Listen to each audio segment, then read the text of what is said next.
Nigeria, Charly Boy needs no introduction. His life story, after many years of popularity and notoriety, already goes far beyond what a Hollywood scriptwriter would consider plausible.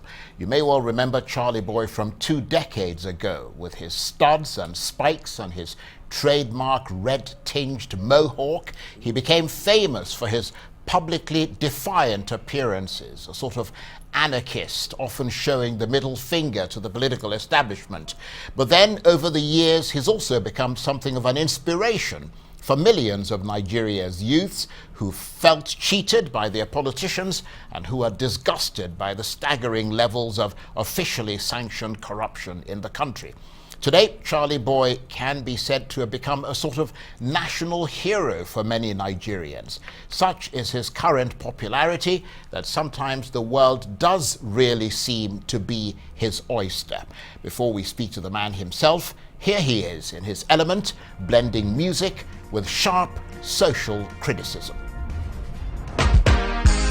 See, as people just suffer, everywhere na hunger. Government has nothing to offer, cause they are just the hammer. Right? Now who be government? Now who be government? Now me and you go fit make things better. Who be government? Who be government? Hey, now me and you go fit make things better.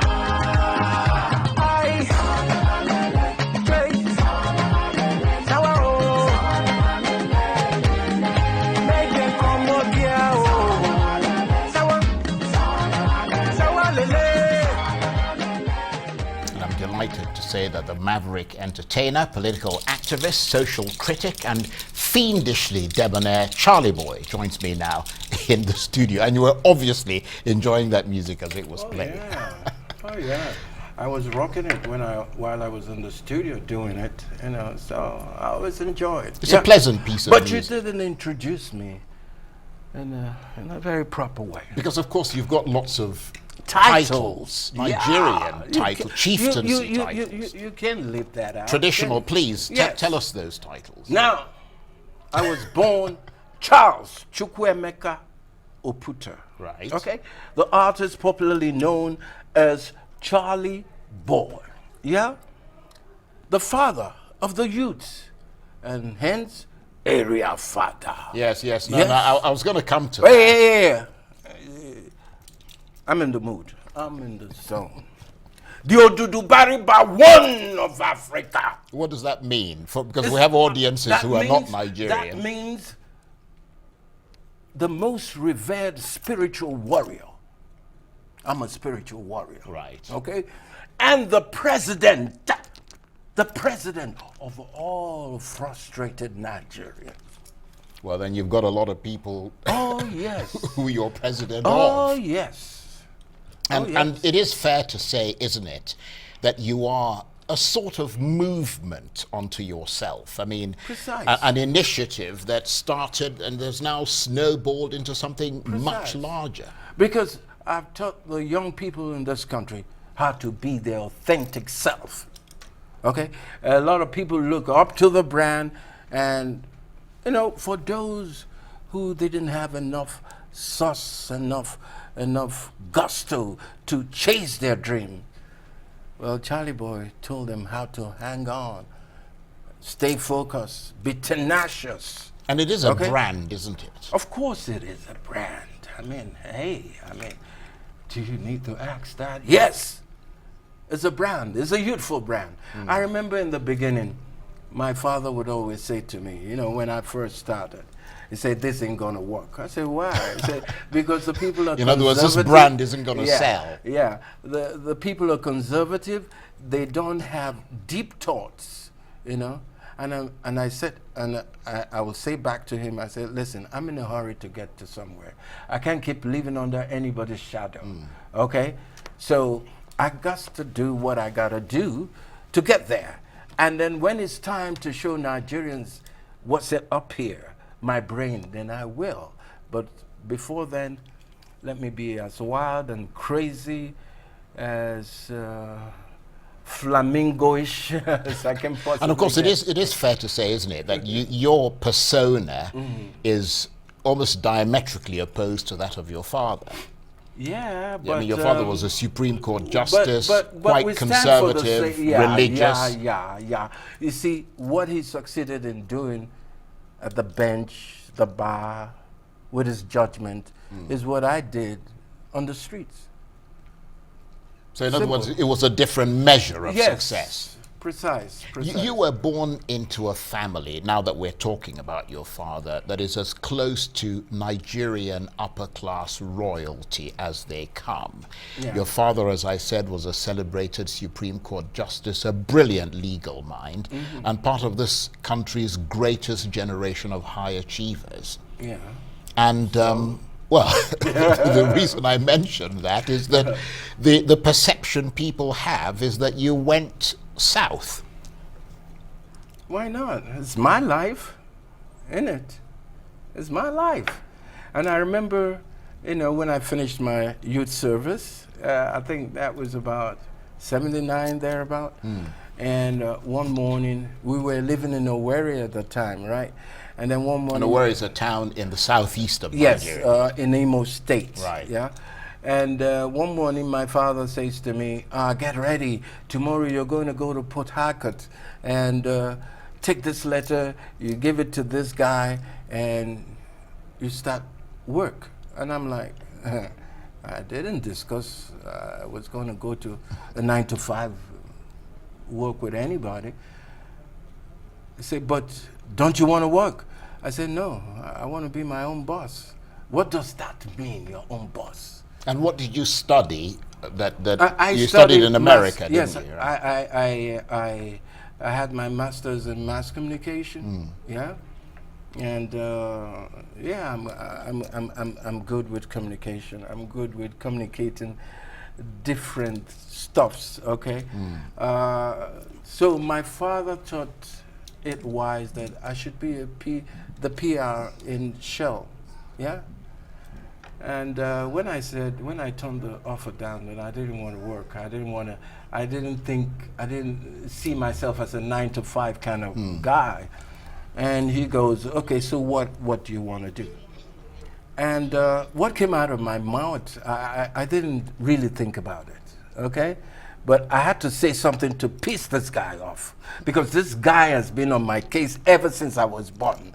And at one point in my life, I didn't think he loved me any, because he was too hard, too obnoxious, too cantankerous, too overbearing as a father. But with hindsight, I begin to see I was also a little rascal, a little devil, and I was always getting into trouble. Okay. And would you say that it was that fraught relationship that you had with your father that sort of moved you in a different direction from what he wanted? In other words, you wanted to defy him because it was your way of saying, I don't want you bearing down on me. Precise. Charles, is there a couch here? Maybe I should lay on the couch and you get into my head because something... I'd be afraid to get into your... I'd be very afraid to get into your head. Yeah, you're right. That was what it is. Because ever since I can remember, Charles, the household was so regimented. It was obnoxious. Okay? You have to eat at a table at a certain time. You have to use your cutleries. You have to do this. You have to pray at a certain time. There was too many rules and regulations. But of course, he was simply a child of the age that he graced. Yeah, I mean, many parents from that era were like that. He was choking me with all those values, all this. He used to say to me, do you know who you are? Do you know who you are?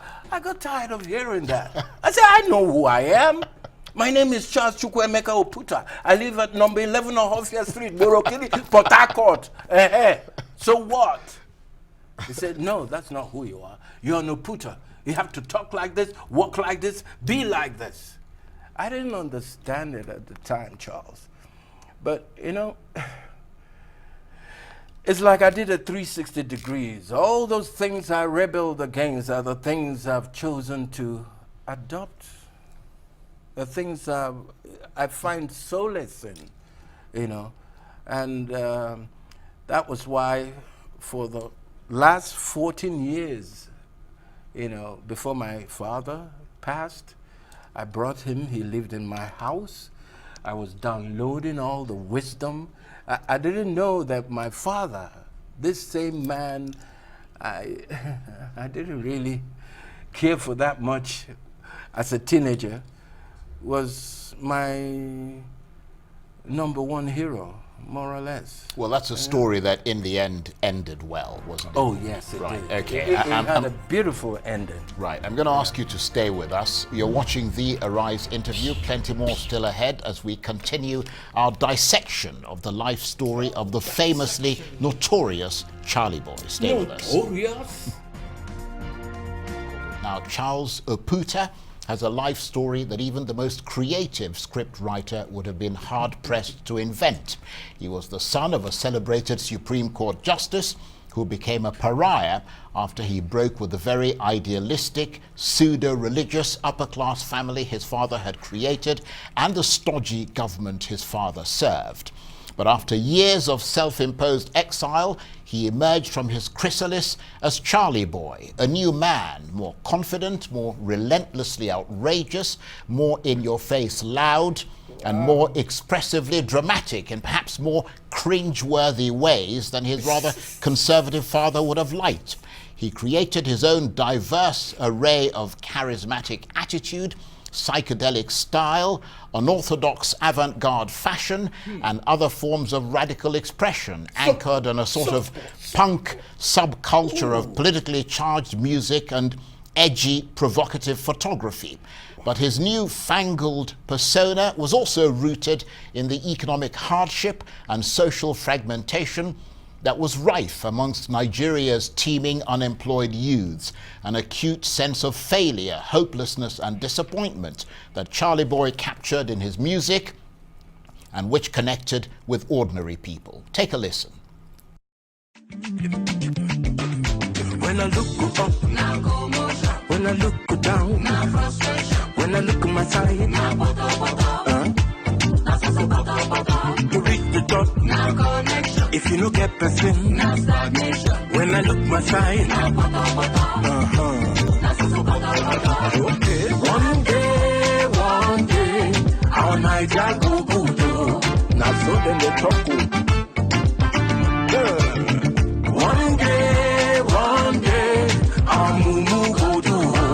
Now so we talk. This country take our hand. Rise up and take it command. We dey see them, we know they blind. Oh. We must fight for our right. Oh. Anyhow. And Charles Oputa, popularly known as Charly Boy, is still with me in the studio. Thank you for staying with us. When would you say that your activism career and your concern for the downtrodden began? That's a good question. I think at the age of 4 or 5, thereabout, I used to think while I was growing up, this little kid growing up in Port Harcourt, that my father had lots and lots of children, right? But I noticed something very odd. He always wanted me to go out with his friends' children, yeah? Who I thought at the time had their nose in the air. They were kind of snobbish. And I didn't like them because they were boring people. I like to play and, you know, because I was a very playful kid, you see. So I like to play and hang out with, you know, the kids of the washerman, the drivers and stuff like that. Until one fine day, now, you know, I'm a privileged child, okay? I had a room filled with toys, okay? I practically got any toy that I wanted, yeah? It was bought for me. So, and I had a whole, it was like a football field. It wasn't like a room because, you know, I was allowed to play and just be myself, right?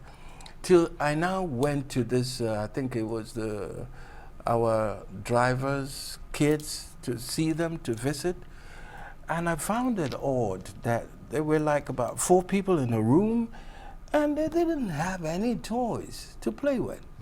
And from that day, moving forward, I never had toys because all I did was just give my toys away because I was looking for people in that class to play with because I was very, you very could playful. identify with something. Yes, then. yes. Right. And I think it started from way back. And don't forget, you know, from the kind of home I'm coming from, my father was filled with so many quotes. And I remember one of the quotes, you know, he always used to say, then I was just about 7, I hadn't even turned 10. He will always say, anywhere you see injustice, you need to fight it. Fight it before it chops your head off. And Charles, I didn't want nothing chopping my head off. So it was like, and you know, we were encouraged, like when we had visitors in the house, regardless of how old or whatever they're discussing, you know, we were encouraged to be in their midst and ask questions, even though they were silly, stupid questions. Okay? So that sort of reinforced my confidence in myself and, you know, hanging out with older people, you know. But yeah, from way back then, you know, this thing that upholds injustice of any kind, yes. So you were clearly, as you said, you abhorred injustice. Yeah. And did you make an association with that injustice or a link to your father? I mean, you've said your father always said that. Think I didn't even know why I was doing some of the things I was doing, but I was doing them anyway. And looking back, it appears to me like I had everything planned. No, I was just having fun with myself, you know. Even till yesterday, I think most of the things, they just come to me. I'm just having fun. And then you went to America. You went Yeah, to school, yeah. and then you came back. Yeah. And after you I only came, spent 5 years in America. Right. Only 5 years. But I after ran you- away because of the racism I saw there. yeah. Yeah, I didn't Yes, like America that. is full of it. Yeah, 'Cause I went to didn't li- university in yes. America as well. But then you dropped out of, you came back and you dropped out of modern contemporary Nigerian society and moved to your village of Oguta You know why? in the southeast. And I've read that you spent days on end Days going on end? over Nigerian history in your mind, figuring out where this country was going wrong and how to fix it. Yeah, but I had to fix myself first. You understand? I went to... Did you actually fix yourself or unfix yourself? Because I don't know which comes first, Charlie. Don't ask me that. You know, I mean, hey, listen. When we were in Owerri, and I said to my father that I didn't want a job, I didn't want a 9 to 5, and a week later he was made a Supreme Court judge. He had to move to Lagos from Owerri. Guess where I moved back to? To your village. To the village. Right. I spent 7 years of my life in that village. Was that when you Because started? I didn't want to be under anybody's shadow. No, I understand that. So, so it was a way of sort of asserting your freedom, basically, Precise. by moving. there. Precise. And what about the punk culture? Had that come at that stage? That was when it started. I was Right. playing with it. I know I needed something drastic. Right. I needed something flamboyant. I needed something that's going to shock and awe people. Because why was the Charly Boy brand created anyway? To shock timid, Mongo packish, last year, analogish, mumuish Nigerians out of their bloody way of thinking. Yeah. And then you emerged from self-imposed exile, which is what you could call that time in your village. Yeah, well, and it that was a was when time- your place in Nigerian public life started becoming more prominent. Precise. Tell us Precise. about that. Well, the first 3 years was horrible.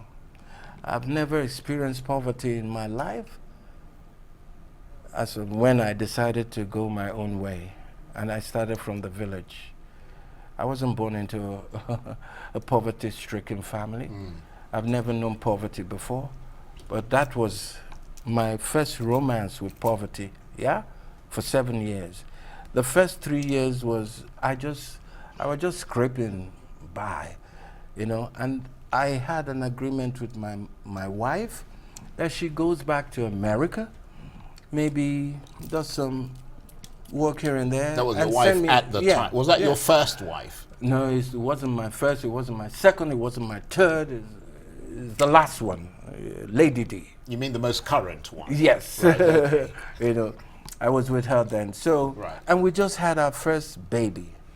So I was left here, I was in Nigeria, in the village, left with a baby. And she went to America, and she stayed 3 years working and sending me some money to, you know, to manage with me and the baby, you see. And till an angel, in one of my trips, you know, because I was trying to sell my album, trying to be out there so people can get to know me. They wouldn't know me if I'm staying in the village, would they? You know, and my first trip ever to Lagos, after 3 years or 4 years, thereabout, I met this angel called African Oyibo Tina Onwodiwe. Okay, we became friends, and she sort of guided me in the industry because she was more exposed. She gave me back my confidence because years of staying in the village robbed me of my self-esteem, my confidence, everything. And you know, the thing that kept echoing in my head, you know, was my father telling me, "You're throwing your life away. You're throwing your life away," you know. And once in a while, I was, am I really throwing my life away? I mean, this thing I'm doing don't seem to be going anywhere. So the confidence that Tina gave you made you sort of break out. Was that when you started? She your was the mohawk person. and your Yeah, sort of course. Right. Listen, I went to helped Lagos to build the brand, essentially. Precise. Right. She's responsible for 50% of the Right. success of the brand. Yeah. I went to Lagos one fine day, of course, to see Tina. And she just said, "Come with me." I always followed her like a puppy. "Come with me." She took me to a hair salon, and she made sure she cut here off, she cut there off. She said, and she now told the people, "Throw some red on here." That was my first mohawk. That's how the mohawk That's came about. how it came the about. red tinged And then mohawk. as soon as we came back to her house, and she said, "Okay, I have another idea. I think this look should go with a motorbike." That's how the motorbike thing came on. Brilliant. It wasn't my own idea. Absolutely really. brilliant. Hold that thought. Yeah. We're going to talk some more. You're watching the Arise interview. Plenty more still ahead as we continue our chat with the iconic Nigerian celebrity Charly Boy. Stay with us.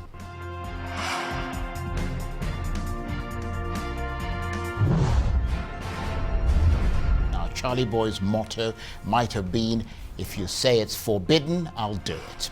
He's weathered sharp attacks from opponents and politicians, but his burnish of authenticity, increasingly rare in public figures, speaks to the Nigerian ideal, if there's any such thing, of freedom and true patriotism. In a way, Charly Boy is who Nigerians want their politicians to be: straight-talking, a maverick mixture of PR, personality and truth, a public figure who tries to identify with the case and cause of the masses, even if he doesn't always live up to their own idea of who he is.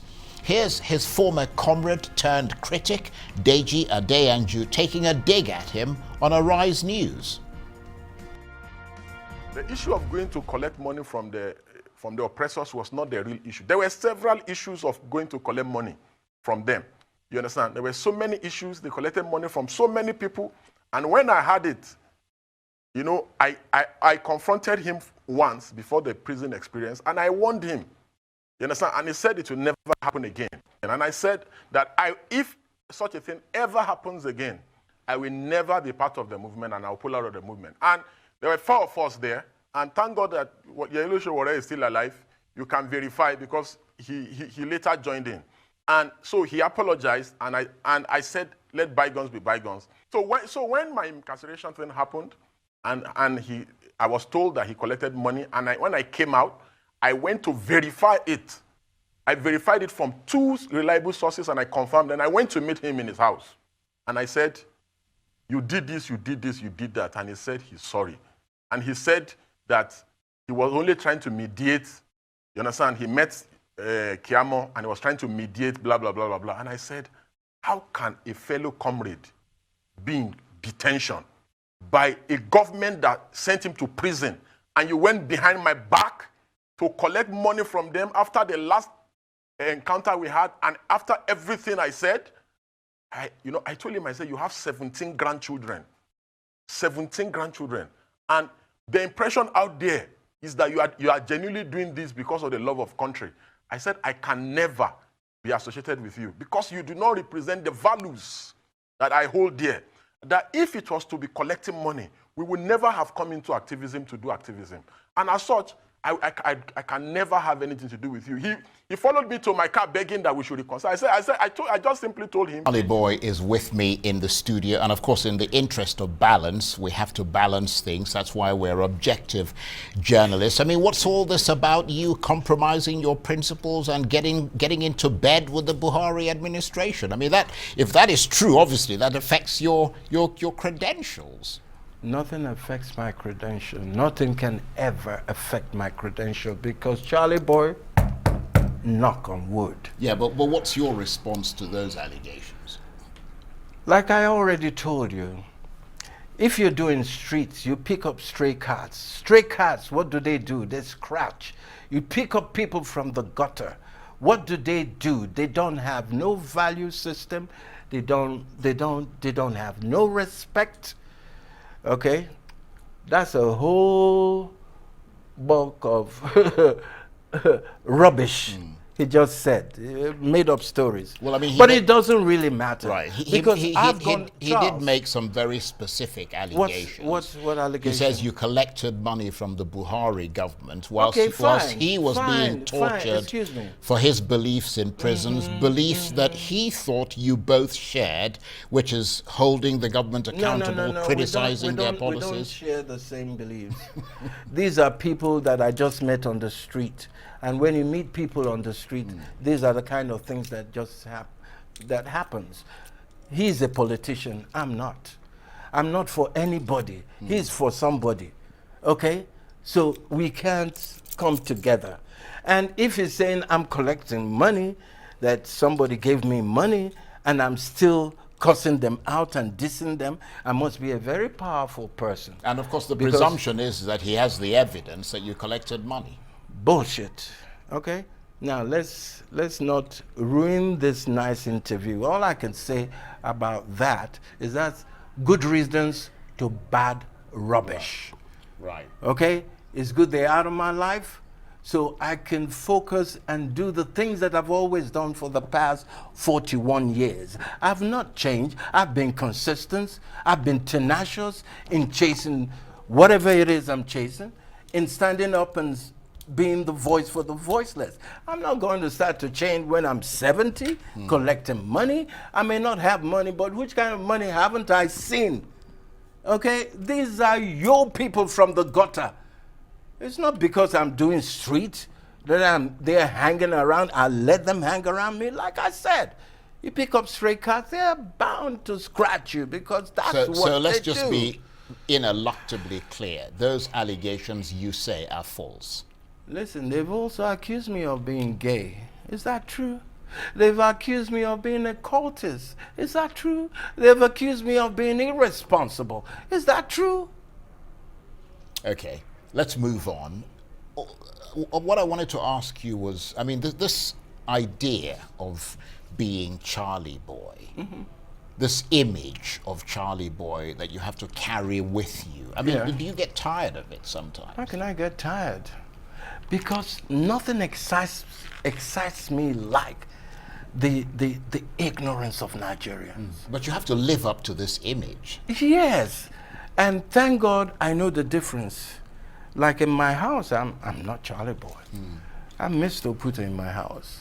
In the boardroom, I'm Mr. Oputa. But when I go to do my street shenanigans, I become Charly Boy. I just wear that toga, wear that dress, and I change. I have 4 personalities, and it's not easy. Yeah. Not schizophrenic, are we? No. Because I bring them as they come up as when needed. I have Linda. Okay, Linda is my female side. Okay, I have the Odudu Bariba, I explained to you, the spiritual warrior. Okay, then of course I have Area Father, I have Charly Boy, and then who controls all of those personalities? Mr. Oputa. And the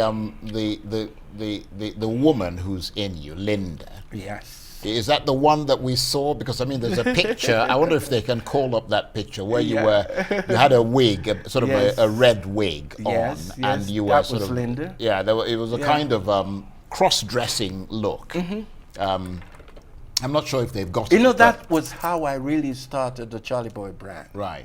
I used to have lipstick. I used to put rouge on and eyeliners, and I used to sweat so very much. That must have freaked people out. Of course, it freaked my father out. Oh, my poor father. I have to be honest, it might have freaked me out, not to talk of your father. And I'm a pretty accepting person, and I've known you for a long time.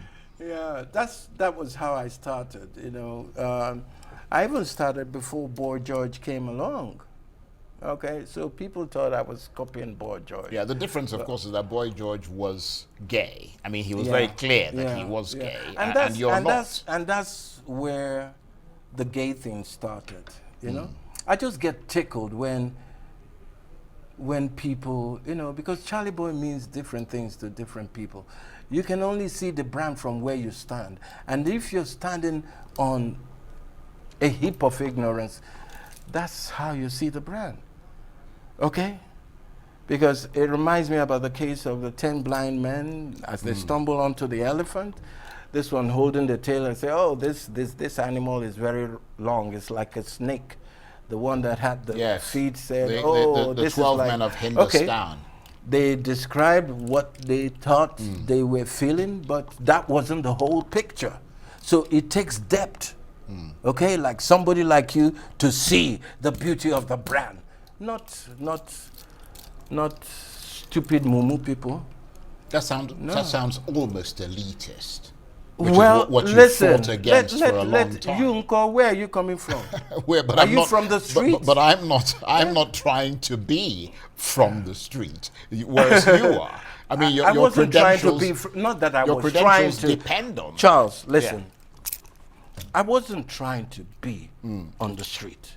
I just had love for the street. Yes, I understand what you mean. Yeah, I met on the That's street. a distinction. Yes. So given what you've said, how would you characterize your ideology? I mean, are you left-wing? Are you revolutionary? Are you anarchist? Are you progressive? Are you anti-authoritarian, anti-establishment? The truth, I swear to God, I don't really know how to answer that question, but I will say a little bit of everything, depending on what's facing me at that particular time. But you're true to yourself, and that's really at the all key times. thing. Right. At all times, and that's what I teach young Nigerians about. Be your authentic self. That's a very good point, and that's interesting because it suggests that you're not trying to be what you're not, in spite of the fact that all you've those created people running this around. persona. Listen, you know the funny thing. You know the story of the 9 digits, like that guy was talking about going here collecting money. He's just so ridiculous. It's so funny. I created that controversy because one silly journalist came to me. You know, there's some of us. What was the controversy? Sorry. That I collected money. Okay, right. Yeah. I said I created that. Okay, right. Okay? Because it was a PR stunt, was it? Precise. Because you can't get me with anything that's bad news. I strive in it. I strive in controversy. And I take it to the next level. And I know how to make bank with it. So here I was one fine sunny day. This journalist showed up feeling very hip with herself. And she said, we heard like it was something, you know, which I even created. Yeah, we heard you collected big money. I said, oh, if I mention the amount I collected, everybody will run away and leave Nigeria. So you did collect money then? Okay, course not. you said to her. No, I you said to that her. to her. I see And what she you mean, said, yeah. okay. To And kind she of said, reinforce okay, the... how big is the money? Right, Is it right. 5 digits? I said no. Is it 6 digits? I said no. Is it 7? I said no. He said, how much is it now? I said, it may be 9, it may be 10. And just in case Mumu Nigerians still don't understand, it's not 100 million, it's 1 billion. 9 digits is 1 billion. Let me ask you Who to would hold... they give 1 billion Let me ask you for? to hold that thought. You're watching the Arise interview. Plenty more still ahead as we continue our chinwag with the maverick entertainer, political activist and social critic, popularly known as Charly Boy. Stay with us. Now, Nigeria has more than its fair share of interesting political characters. Musicians, religious leaders, and even comedians have at some point all made attempts to lead this country. But none have been able to garner the sort of grassroots support across the country's ethnic and religious divide that would have enabled such a bid. But one intriguing personality who might or might not have been able to muster such support has no interest in running for office. He is, of course, Charly Boy, and he continues to make huge waves, mobilizing large numbers of youths and working class Nigerians, particularly around election time. Take a listen.